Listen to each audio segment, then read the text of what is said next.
the holiday season full of feasts and treats with baking, a holiday tradition among many, but just because you're enjoying cookies and cakes, that reminds me, I've been eating a lot of cake lately. My mom has been cooking more, and I'm just thinking, oh my gosh, I'm guilty of this too.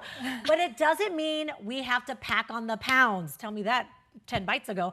Pediatric dietitian Lindsay Manns joins us now with some tips and tricks to swap out some of the worst offending ingredients here without sacrificing the flavor. Because that's the thing. When I want to eat healthier, I just want to make sure that it's still going to taste as good as like French fries will.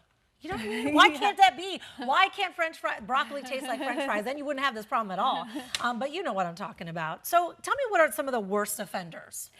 So the biggest one is going to be portion sizes. So if we're having these big old slices of cakes and pies, lots of cookies, and then how frequently we're having these things, that really adds up over time. Yes. But for a lot of us, you know, it's really important to have some of these treats during the holidays. That's where we're making memories, right? So let's incorporate these things in, not every day, but just sometimes. And then with baking, we can make some ingredient swaps to make things a little healthier too. Yeah, so, okay, so I love that because you can still do that. People love to bake this time of year. They share them with family, they share them with friends and their coworkers. We have very generous and very talented coworkers here who love to bring in those baked goods.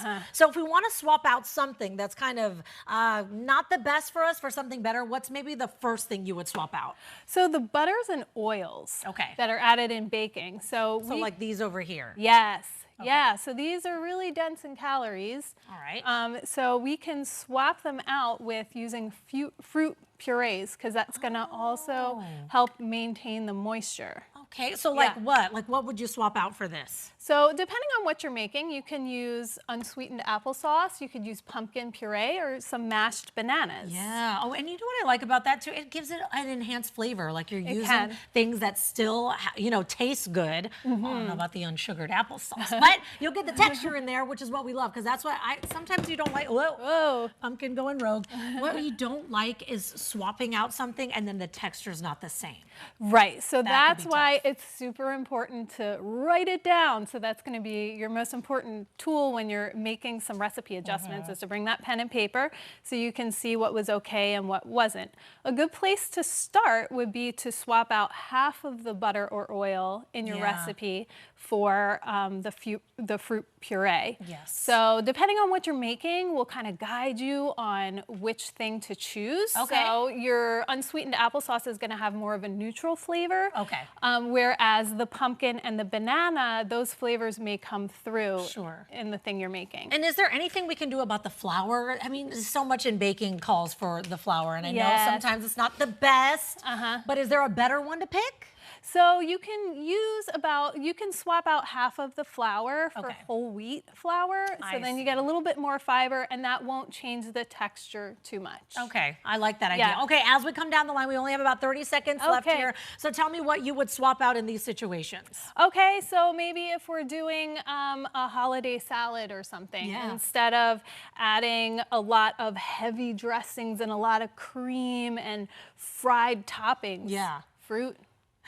It's nature's candy. Nature's candy, and that's going to add a lot of flavor. It's going to add different textures. You can sprinkle a little bit of nuts and seeds on there instead, and you can really have a very satisfying salad without all the added fats and oils. Yeah, very true. Okay, Lindsay, thank you so much. We're out of time here, but if we wanted more information on this, maybe we've got something at home that we didn't get to cover on here, where would we go for resources? So you can look up, check out your recipes, the recipes that you're pulling up from online, and then start out with trying those swaps. That's a good idea. Yeah, and they're simple, and these are things we probably have at home anyway. Yes. All right, Lindsay, thank you so much. You're I feel like these are things I'm going to implement at home. Emma, I don't know if you guys bake there at the house, but swapping out, I mean, these are simple steps that we can go where we don't have to forego flavor. Totally, and they could just make such a big difference. Thank you so much. Those are some great ideas. Well,